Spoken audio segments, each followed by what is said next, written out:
Kementerian Pertahanan Rusia mengatakan relawan dan warga yang dipanggil sebagai bagian dari mobilisasi parsial melanjutkan pelatihan mereka di pusat pelatihan distrik militer selatan. Selama kelas, personel militer mempelajari taktik pertempuran modern dan belajar memberikan pertolongan pertama. Kelas diadakan di bawah bimbingan personel militer dengan pengalaman tempur yang baik. Rekaman pelatihan beredar di Telegram Kemhan Rusia pada Sabtu 8 Oktober 2022. Seperti diketahui, Presiden Rusia Vladimir Putin mengumumkan mobilisasi militer parsial beberapa pekan lalu.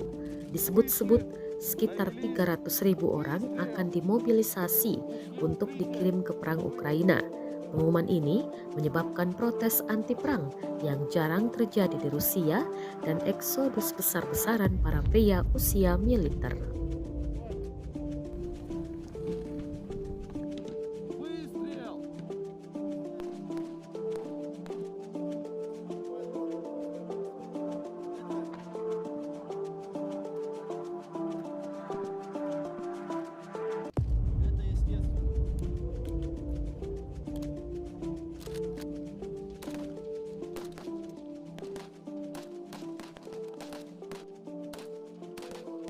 Terima kasih sudah nonton.